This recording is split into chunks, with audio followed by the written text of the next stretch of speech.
Bismillahirrahmanirrahim. Assalamualaikum warahmatullahi wabarakatuh. Alhamdulillahirabbil alamin wassalatu wassalamu ala nabiyyina Muhammadin wa ala alihi wa ashabihi ajmain amma ba'd. Baik santri-santriku sekalian, pada pelajaran fikih kali ini kita melanjutkan pada pelajaran yang keempat. Bisa kita lihat di halaman ke-7 bagi santri-santriku sekalian yang membawa bukunya, bisa dibuka halaman 7, yaitu rukun-rukun wudhu.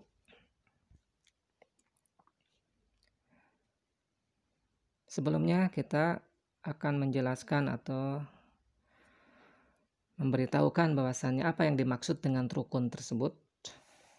Ya, kita lihat berikut.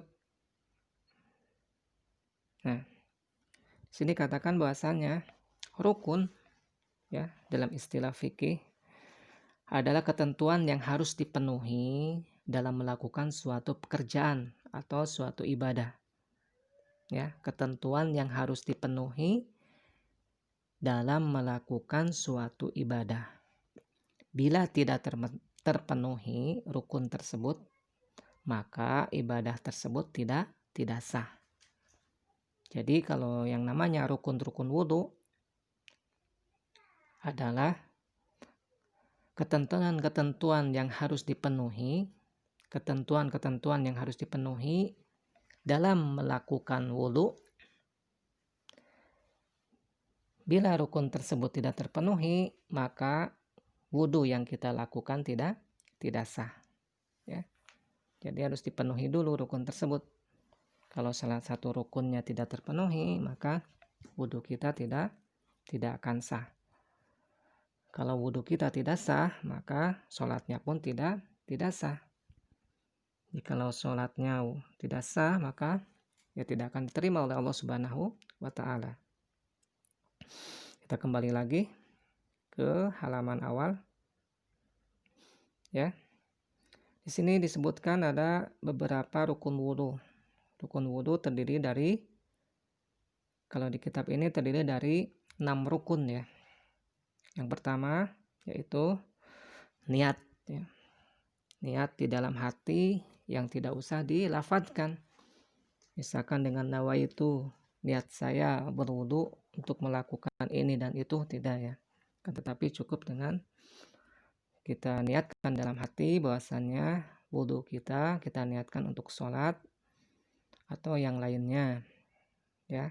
Kita munculkan niat kita dalam hati ketika kita melakukan wudhu karena Allah Subhanahu wa Ta'ala, ya, untuk melaksanakan sholat misalkan, ya. Kemudian yang kedua di sini adalah termasuk rukun wudhu adalah membasuh wajah, ya. Yang batasan wajah yang harus dibasuh dengan air wudhu adalah bagian atas adalah bagian dahi atau kening, ya. Kening yang ditumbuhi rambut, ya, bagian dahi atau kening yang ditumbuhi rambut hingga ujung dagu. Bawahnya adalah ujung dagu, seperti dilihat gambar, ya. Ada garis-garis merah, itu batasan wudhu. Dan bagian kiri dan kanannya, ya, wajah kita kiri dan kanannya adalah terletak di antara cuping kedua telinga. Ya, kita bisa lihat cuping yang ada di telinga kita, itu batasan wajah yang harus kita basuh ketika kita melakukan wudhu menggunakan air, ya. Batasannya mulai dari bagian dahi atau kening yang ditumbuhi rambut hingga ujung dagu dan yang terletak di antara cuping kedua telinga. Ya, ini cuping adalah tulang kecil yang menonjol di dekat lubang telinga. Bisa kita lihat itu batasan membasuh wajah kita ketika kita berwudu, dibasuh dengan air wudu yang kita gunakan. Yaitu batasannya yang ada pada garis merah tersebut. Itu yang pertama. Yang kedua, rukun yang kedua yaitu membasuh wajah. Kemudian yang selanjutnya, yang ketiga adalah membasuh kedua tangan sampai ke siku sebanyak 1 kali. Ya, kita bisa lihat gambarnya. Kedua tangan kita dibasuh dengan air, ya, dari ujung tangan kita sampai ke siku sebanyak 1 kali. Kita membasuh tangan kita utamakan, kita awalkan yaitu sebelah tangan kita sebelah kanan, ya. Kemudian setelah sempurna sebanyak 1 kali, kita membasuhnya tangan kiri. Kita lihat seperti gambar.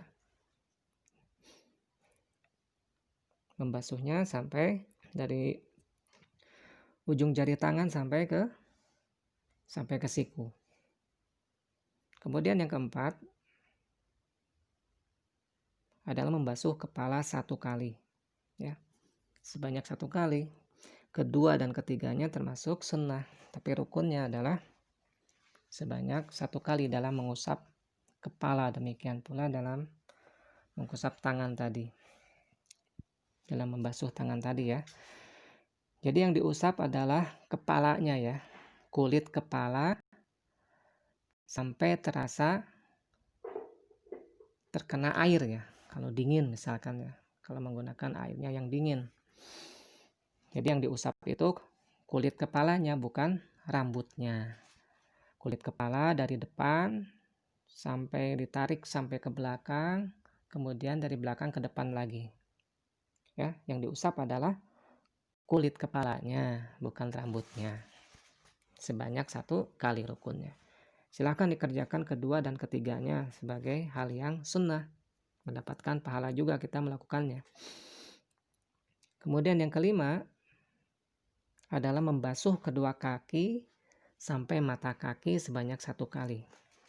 Ya, membasuh dengan air wudhu kita kedua kaki dari bawah, ya, telapak kaki kita dan punggung kaki kita, dan batasannya adalah sampai di atas mata kaki.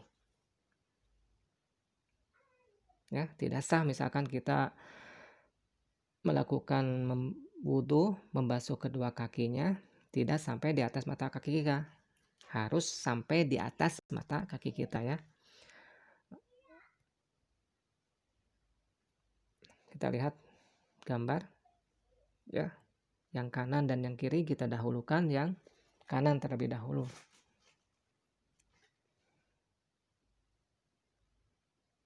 Kemudian yang terakhir, yang keenam,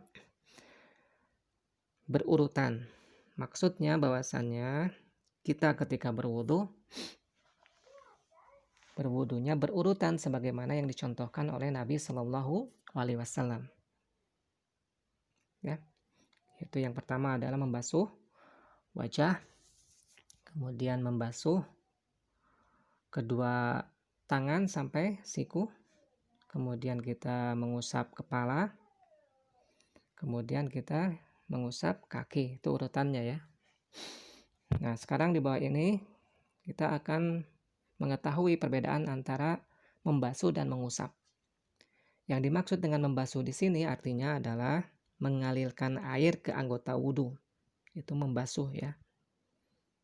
Seperti halnya tadi membasuh wajah, yaitu mengalirkan air ke wajah kita sesuai dengan batasan-batasan wajah yang telah kita jelaskan tadi. Demikian pula membasuh kedua tangan, ya. Batasannya dari ujung jari sampai ke siku-siku. Dialirkan air ke tangan kita. Itu yang namanya membasuh, yaitu mengalirkan air ke anggota wudhu. Sedangkan mengusap artinya adalah sekedar membasahi telapak tangan, ya. Jadi airnya kita basahkan dulu ke telapak tangan, lalu telapak tangan tersebut mengusapkannya ke anggota wudhu kita. Seperti halnya mengusap kepala, ya. Telapak tangan kita basahi dulu dengan air wudhu, kemudian telapak tangan kita diusapkan ke kulit kepala kita, ya.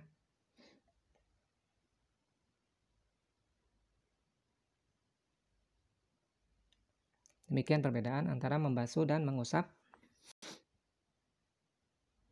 anggota wudhu. Dan dalil diperintahkannya wudhu sebagaimana perkataan Allah Subhanahu wa taala bisa kita lihat di sini. Ya. Ini dalil perintah Allah Subhanahu wa taala, kita diperintahkan untuk berwudhu terlebih dahulu sebelum melaksanakan sholat, yaitu surat Al-Maidah ayat yang ke-6. Ya.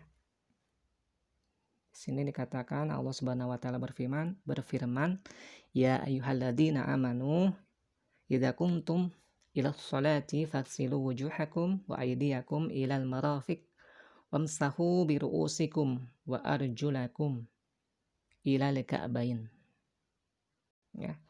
Ya ayyuhalladzina amanu, wahai orang-orang yang beriman, idza kuntum ila sholati, apabila kalian hendak melakukan sholat, faghsilu wujuhakum, faghsilu, basuhlah, wujuhakum, wajah-wajah kalian, wa aydiyakum, dan tangan-tangan kalian, ilal marafiq, tangan-tangan kalian ilal marafiq, sampai siku, itu batasan tangan ya.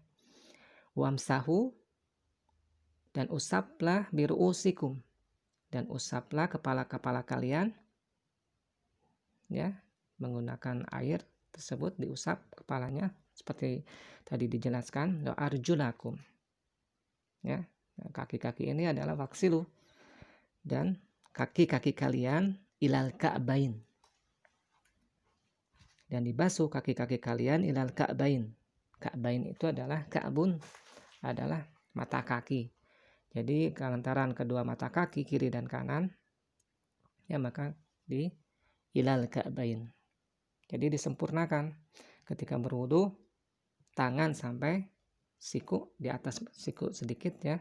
Kemudian kaki juga sampai di atas mata kaki. Inilah dalil